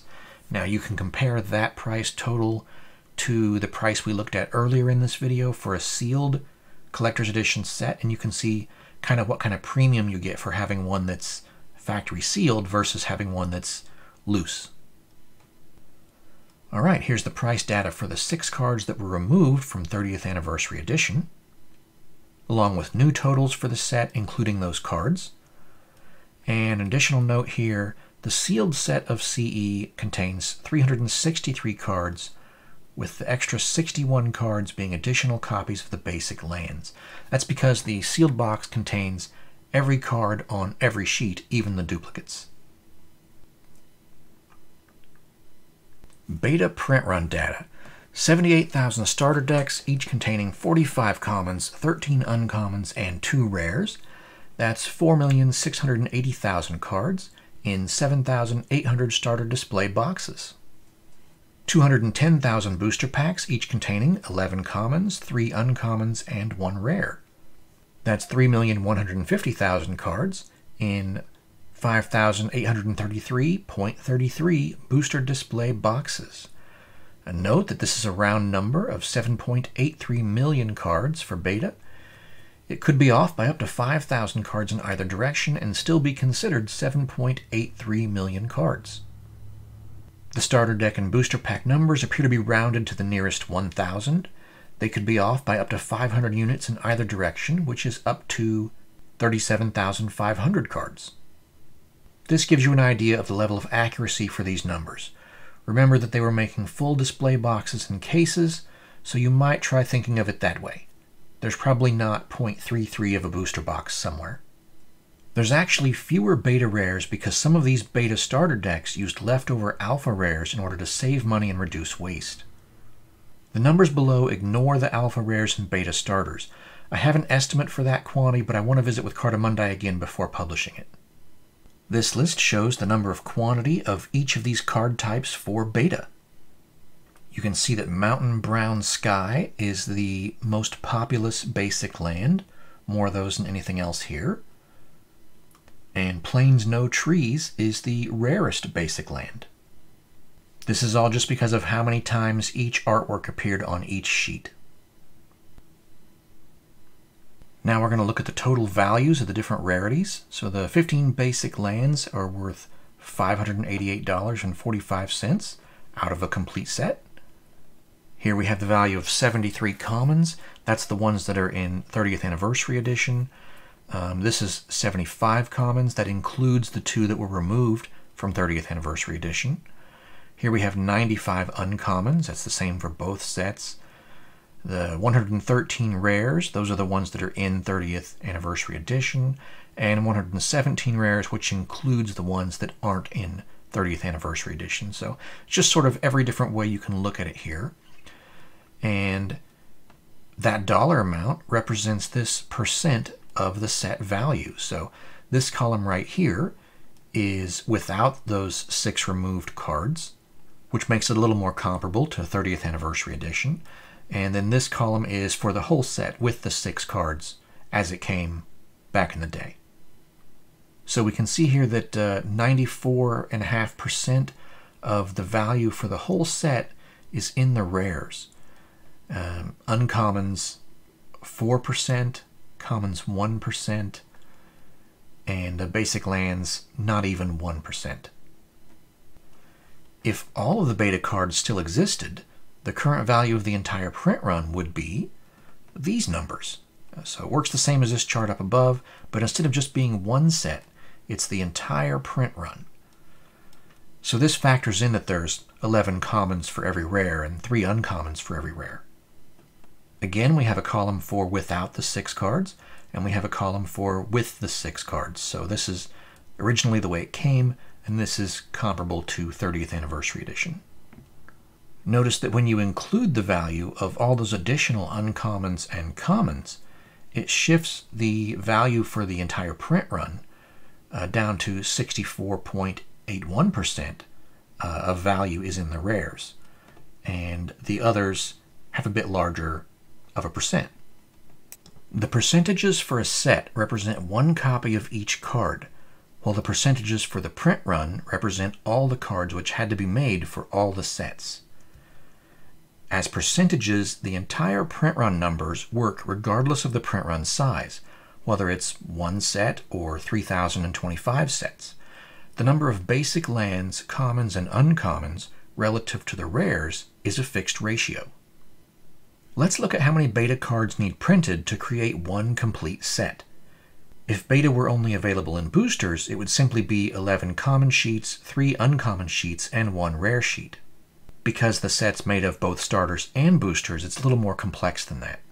Starter decks contained 42.623% of the rares in the beta print run. From one full set of 117 rares, 50 of them would come from starter decks, which is 25 decks, and 67 of them would come from boosters. So the uncommons are 25 decks times 13 uncommons, plus 67 packs times 3 uncommons, equals 526 uncommons. And the commons is 25 decks times 45 commons plus 67 packs of 11 commons equals 1,862 commons. You'll see those numbers in the left column here with a question mark for basic lands. That's because the basic lands are mixed up on those sheets. For the rare sheet, we have 1 sheet with 4 lands. Per sheet is 117 rares. We have 526 uncommons, including the lands, which is this many sheets with 26 lands per sheet is that many uncommons, 413. 1862 commons, including the lands, is this many sheets with 46 lands per sheet, comes to 1,154 commons, and that leaves us with 825 basic lands for a total of 2,509 cards that get printed in order to create one full set of beta. Here is the ratio of those cards per 1 rare, which is probably best represented as a percent of the print run. So now you can see how much of the print run was each rarity. Next, we're going to take a similar look at the Collector's Edition print run. Collector's Edition was only sold as a complete set. All cards have equal rarity except for basic lands, which appeared on the sheets multiple times. 10,000 sets of Collector's Edition were ordered, but the order was short by nearly 10%. This is usually interpreted as exactly 10%, which would be 9,000 sets, or not quite 10%, which could be 9,100 sets, but that would be 9%, or 9,050 sets, which is in the middle between 9% and 10%. You get the picture. That makes this many copies of each of these card types. Island Blue Sky is by far the most common card here in Collector's Edition, and Island Red Sky and Plains No Trees are tied for the rarest basic lands. All of these so-called commons, uncommons, and rares are listed at an equal number of 9,000. Just like above for beta, we have the value of the set numbers. The 73 commons is the same ones that are in 30th Anniversary Edition, and the 75 includes the 2 that were removed. Same thing for rares. 113 is the same ones that are in 30th Anniversary Edition, and the 117 includes the ones that were removed from that set. So we have a column here that is without the cards that were removed, so this is more comparable to 30th Edition, and this is the column that's the full set as it was released. And it looks like 91.57% of the value is in the rares for this. Now, as you can see, a full set of CE, the percentages are kind of comparable to a full set of beta because it's all the same cards, right? It's the same full set, just a different printing. But if we go down to the entire print run numbers, it's quite a bit different. And that's because the beta set has all those extra commons and uncommons, which take some of that value, and the CE set doesn't have that. It was only created in full sets. So for CE, the print run numbers are very similar to the complete set numbers, the only difference being the extra basic lands that are factored in for the entire print run number. Okay, reasons for value difference between CE and beta. Of course, we have the obvious relative rarity within the set, meaning that the CE cards are all equal quantities, whereas beta has 11 commons for every rare. We have the print run size. Of course, that's a supply and demand issue. We have the tournament legality, potentially an issue, not so much these days because these cards don't see sanctioned play much anyway, and the CE cards are tournament legal in old school formats where they get played. Nostalgia is a factor, whatever each person is drawn to the most, and I think more people are probably drawn to beta because of just their experience, playing with that. In the older days, the tournament legality mattered more. And the next thing would be unequal attrition affecting supply. If a set lived most of its life in binders and didn't get played, maybe there's more of it still out there than there is of a set that saw a lot of play all the time. And that number is going to be relative to the quantity that existed at the starting point. So if one set had way more printed than the other one, it could still have more even after attrition. Okay, let's look at how many Collector's Edition cards need printed to create one complete set. This is pretty straightforward because it only came in complete sets, and so each of these rarities is this % of the print run. Okay, that's the baseline data. I'm going to be comparing these numbers to Magic the Gathering 30th Anniversary Edition, but these sets don't have tokens, so I need to look at a newer set to get an idea for token values. I chose to look at Dominaria United, and the tokens were valued at $2.56 out of $593.64 for the whole set. Now, I don't have print run data for that set, so I'll have to use complete set data. Tokens are worth 0.4312% of the set value for Dominaria United, and that's at 1 token per pack. It's difficult to say whether this is a valid comparison, but I think it fits the expectation that tokens typically represent a very small part of the set value. I won't have complete set data until the end. Once I've completed the set data, come back here and adjust the percent of the cost, that's this column, until the percent of the set value, this column, is the desired 0.4312%, or as close as I can get to that. So, spoilers, I've already done that down below, and we'll get to see how in a minute. But if you were buying boxes of 30th edition at $999 each, the value of a set of Modern Frame cards would be $6,357.40. Now that value is the cost that you would have invested in those cards. And this would be the total value of the 16 tokens, which is this percent of the set value.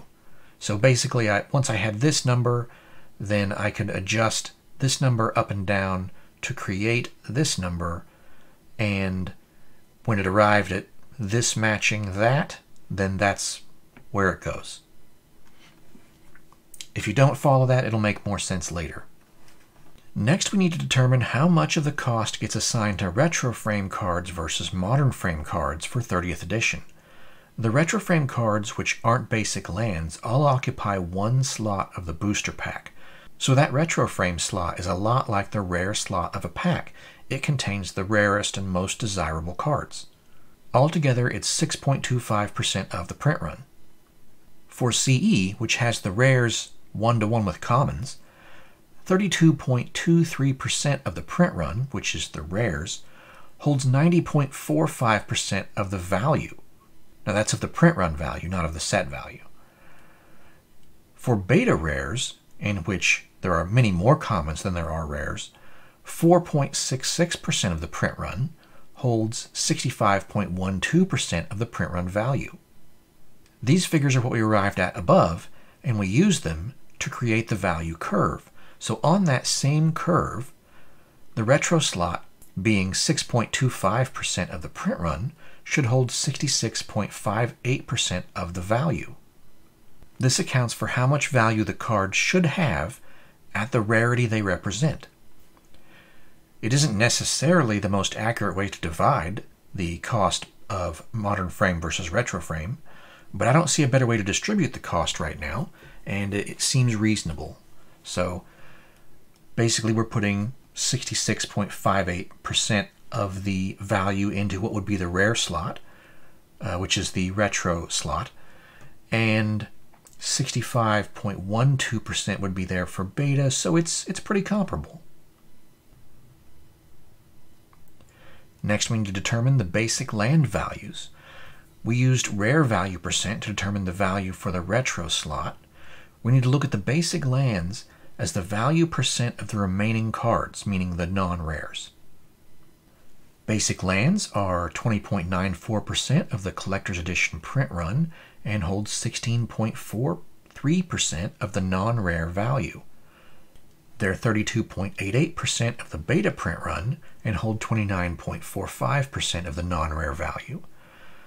Basic lands are 18.75% of the 30th anniversary edition print run and should hold 14.05% of the non-rare value. After assigning the retro slot value, this tells us how much of the remaining value should be for basic lands. So basically, of the $999 cost for a box, we're putting 66.58% of it into the retro slot, and we'll be putting 14.05% of what remains into the basic lands. Now this needs to be divided between the retro basics and the modern basics somehow.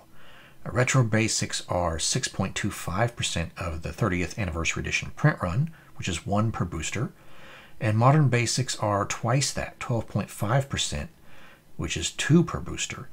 Now the retro basics are more premium than the modern basics and also twice as rare. Retro basics should be worth more than modern basics. The play value is equal for retro and modern basic lands. They're both just basic lands. Not being sure how to divide it, I will arbitrarily give half of the 30th anniversary edition basic land value to retro and half to modern, and let the rarity difference between the two cards create the value difference. In other words, half of this is going to go to modern and half of it is going to go to retro. After the tokens, the retro slot and the basic lands have been subtracted from the cost, The remaining cost is for all the remaining modern frame cards, which would be rares, uncommons, and commons. For the retro and modern rares, uncommons, and commons, we'll need to split the total value among the different rarities. To do that, we need to know the print run percent and value percent for both beta and CE with basic lands disregarded. Here's that info. Here's the beta print run percents and values for the different rarities with lands disregarded, and here's the same thing for CE.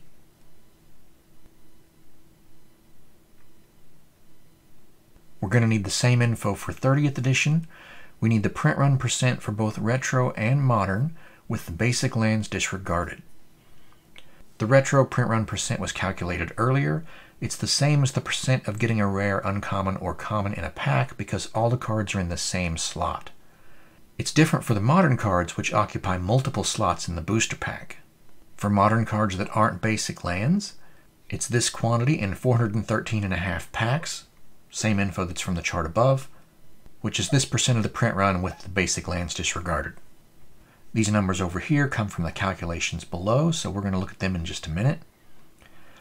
Okay, so for modern rares, CE rares, we have 40.77% of the print run holds 91.9% of the value.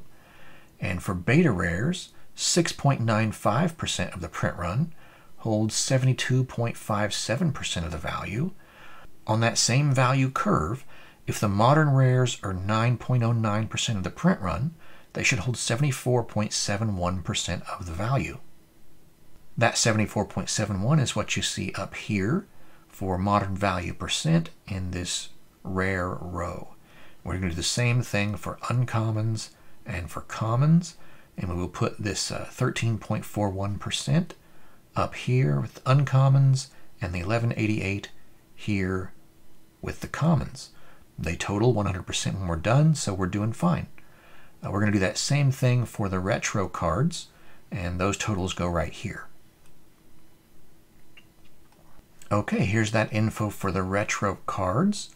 We have the rares and the uncommons and the commons.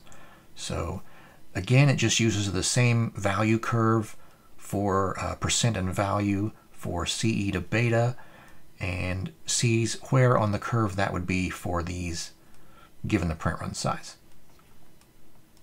So of the money that's assigned to the retro slot, 87.31% of that goes to the rares value, 7.97% of it goes to the uncommons value, and 4.72% of it goes to the commons value.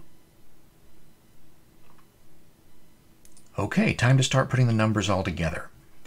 30th Anniversary Edition pack cost is $999 divided by 4. That gets this $249.75. Now this is a spreadsheet, so if the pack cost changes in the future, either up or down, I can simply change that field and it will auto-update everything else. So I can recalculate these values if the pack cost becomes 300 or if it becomes 200, no problem. 413.5 packs is how often a full cycle occurs for one of each of the 123 retro rares, so 413.5 packs would cost $103,271.63. I left the token value here blank until I was done, and then I went up to the top to recalculate what it was and filled it in here. But the token value for the print run on that many cards, $708.55. The retro slot value we calculated at 66.58%. The basic land value we calculated at 14.05, and that's of this number after the retro slot value had already been subtracted.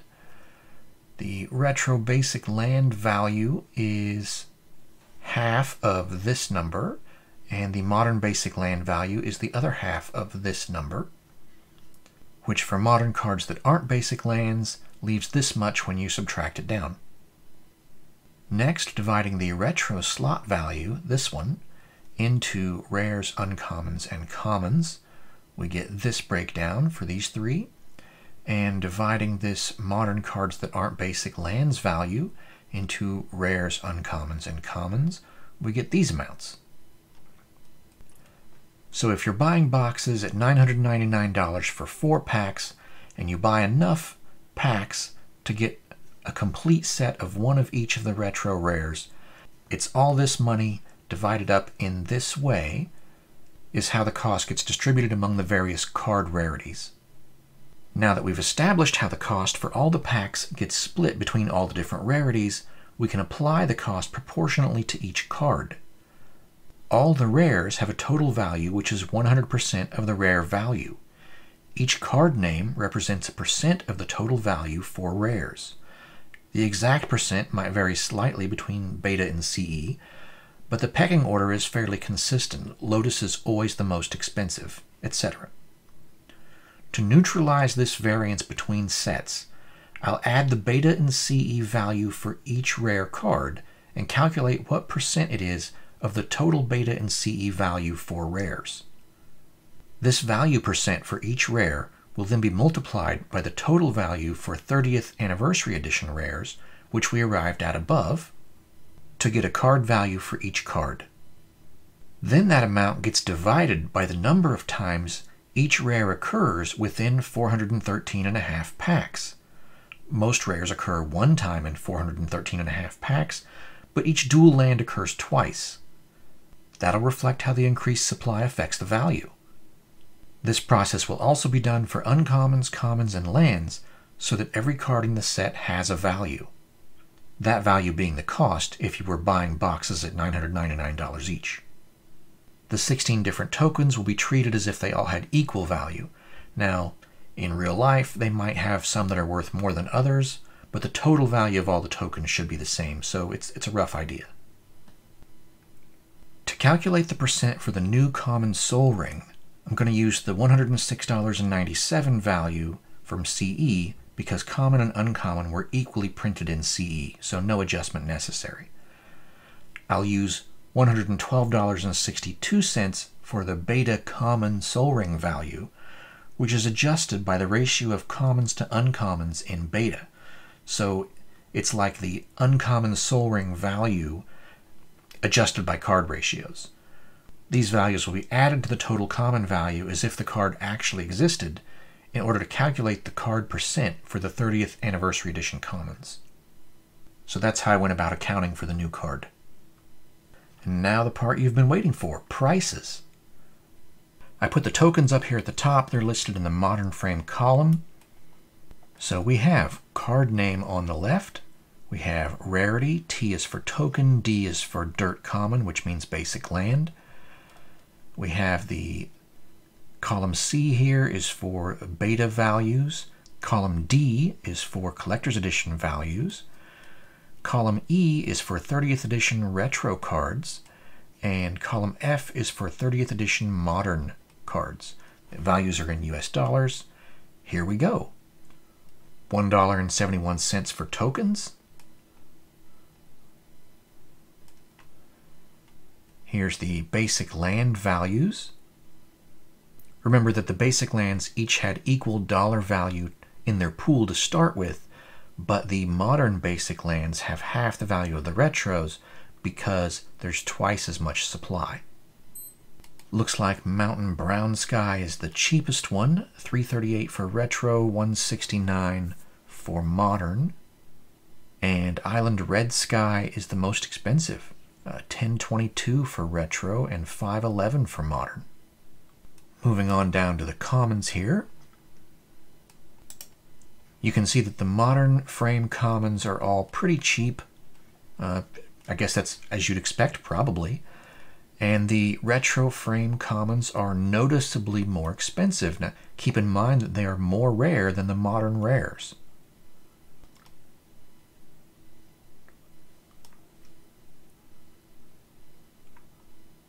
Lightning Bolt here is one of the cards everyone's going to want to see.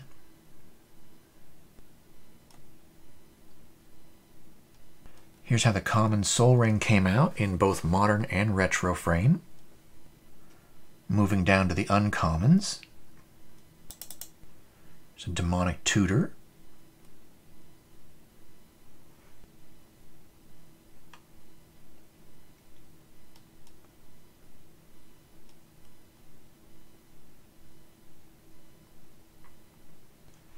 Sarah Angel, the Uncommon Soul Ring, Swords to Plowshares, some good cards there, and the rest of the uncommons. Moving on to the rares, Ancestral Recall, Birds of Paradise, super popular, Black Lotus, that's probably the one everybody wants to know about, $1,269 for Modern Frame, and $11,563 for Retro Frame.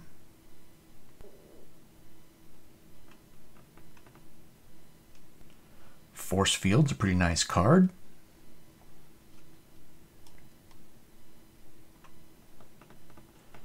The 5 Moxes, we're looking at what, $200 to $300 in Modern Frame? Seems like a bargain, right?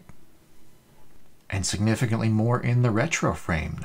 Remember, they're 3.36 times more rare. Here's a Plateau, 55 for Modern and 500 for Retro. And a Savannah, similarly priced, $53 basically, and $482. We'll talk more about dual land prices in a minute.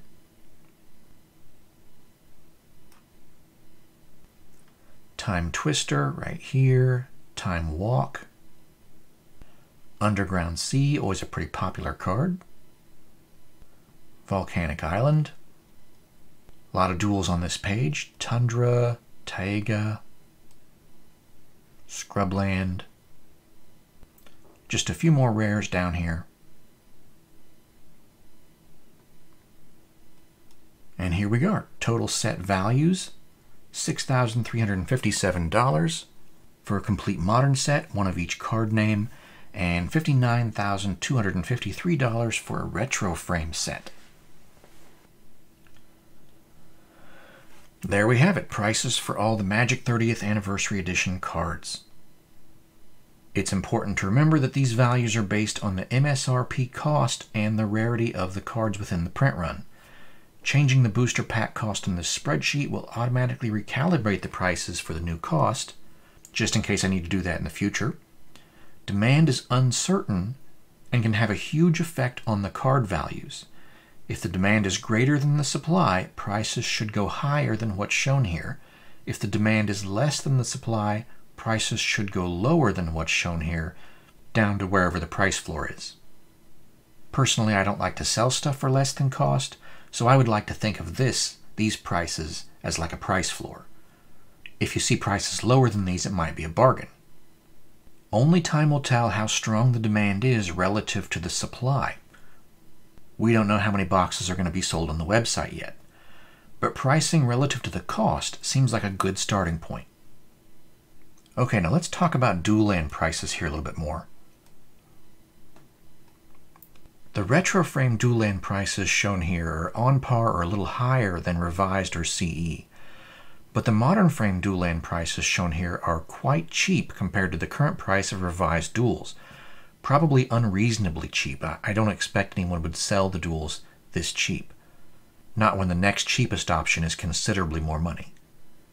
These prices you just saw are with 66.58% of the value assigned to the retro slot.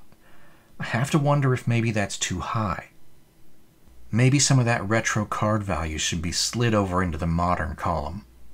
If we reduce the retro slot value to 46.23%, then both the retro rares uncommons commons and the modern rares uncommons commons, which aren't basic lands, will each have about $47,400 to divide amongst their cards.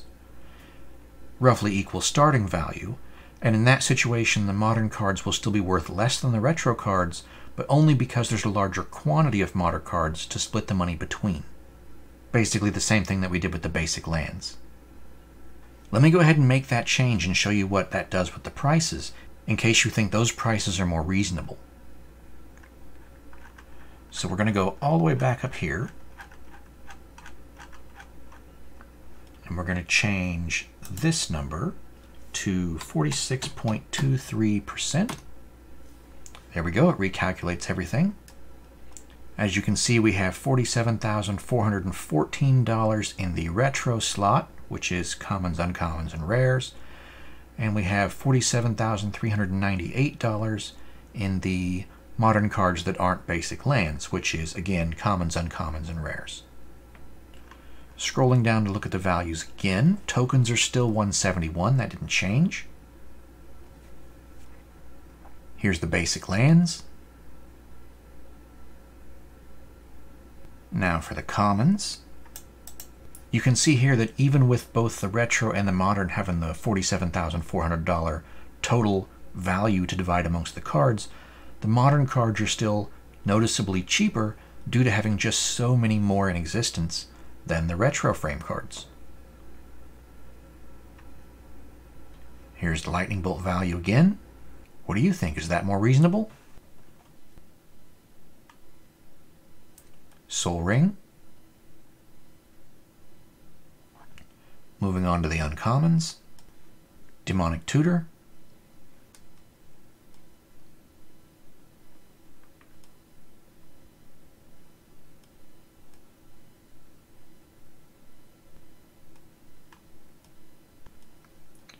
Sarah Angel. Soul Ring. Swords to Plowshares. The rest of the uncommons. Now for the rares. Ancestral Recall. Black Lotus, $2,043 for modern, $8,029 for retro. I think I do feel like this is a little more reasonable. I guess it just depends on how many people really want the rare or retro frame versus the modern frame. There's a Bayou and a Badlands.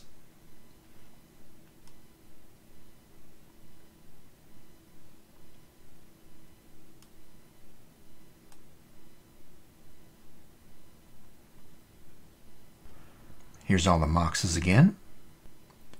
Plateau and Savannah. These modern frame dual prices are still considerably cheaper than the revised dual prices. Time Twister and Time Walk. Taiga, Tropical Island, the ever-popular Underground Sea, and Volcanic Island. There's Wheel of Fortune, and the rest of the rares. Those modern dual prices are still quite a bit cheaper than the current revised prices.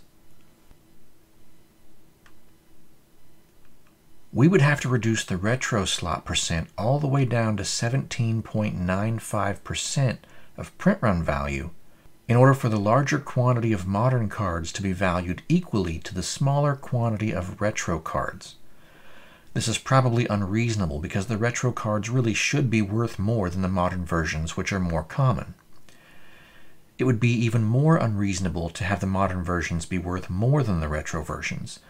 So this is the furthest we can really go with this experiment.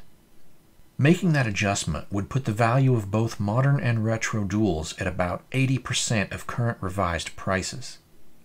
This means that revised duel prices will probably be affected by this set. Some amount of the value for revised duels will be pulled away from them and given to the 30th anniversary duels. This will happen because some people purchased the cheaper 30th anniversary duels instead of revised duels. The highest estimate for the 30th anniversary edition print run size would create a total of 8,446 of each of the 10 new duels. The oldest estimate for revised duels is 289,000 of each of the 10 duels. That quantity isn't as certain as the beta and CE print run numbers, but it's what we had to work with. Given those print run numbers, reducing the value of each revised duel by 1 cent could increase the value of each 30th duel by 34 cents. That's because there's 34 times as many of the revised duels as there are of the 30th edition duels. You could also say that reducing the value of each revised duel by $1 could increase the value of the 30th duels by $34. It's the same thing. In other words, 30th anniversary edition duels could be valued similar to the current price of revised duels if the price of revised duels fell between $1 to $5 each. So it looks like the price of revised duels should be impacted by this set, but not greatly impacted due to the relatively small print run of 30th Anniversary Edition compared to revised.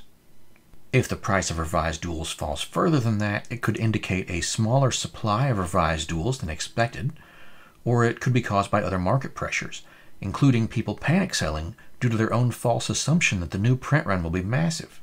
Some of that value being pulled towards 30th Anniversary Edition duels could come from CE and IE instead of revised.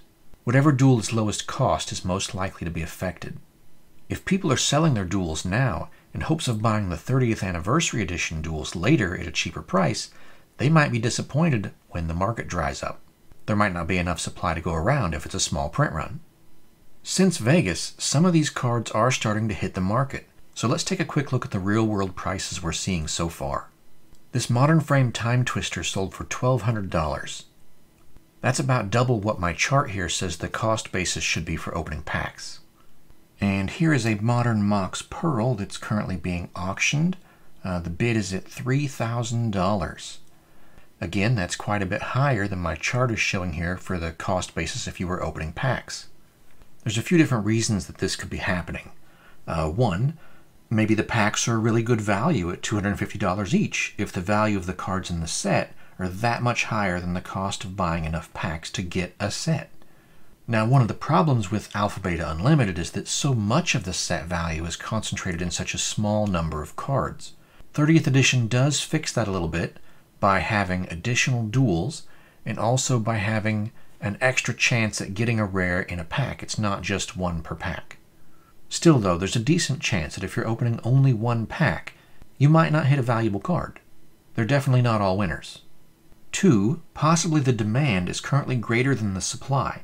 This is very likely true because there's limited supply on the market. Later sales after the product release will probably be at a lower value than the sales that occur before the product release, just because there's more supply to go around.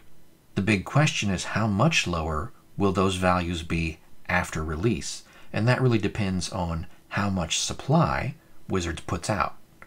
The print run info in this video gives you kind of an idea for minimums and maximums, and it also gives you all the information you need to adjust it if you disagree with something. And 3, possibly some of the value for that card could come from the 9.5 Quad Plus grade. That's a pretty high grade, and every Pack Fresh card doesn't achieve that. Just a quick update on that Mox Pearl auction. It ended while I was editing this video. I heard from the seller Kid Icarus, and he said that he visited with that bidder who had the $3,000 bid. He believes that was a legit bid after visiting with the person who offered that much money. But at the end of the auction, a zero feedback bidder got in, placed some troll bids, and kind of messed up the auction. Doing that triggered some automatic bids from the legitimate bidders, who were apparently willing to go higher, but in the end the activity of the troll bidder caused a non-sale. Now you won't see the troll bids on the listing anymore because they've been deleted. That account's gone and blocked from bidding on any of Kid Icarus's future auctions. But the card didn't sell, at least not yet. He's planning to put it up for auction again after the set officially releases. Alright, that's it for this video. Hopefully you learned something. There was a lot of information there. What do you think about the new set? I'm hearing that a lot of people dislike it. You know, a lot of players, people that can't afford it, they're upset. And at the same time, everyone seems to agree that it's going to sell out. So, who's buying it? I think it's collectors. Catch you next time.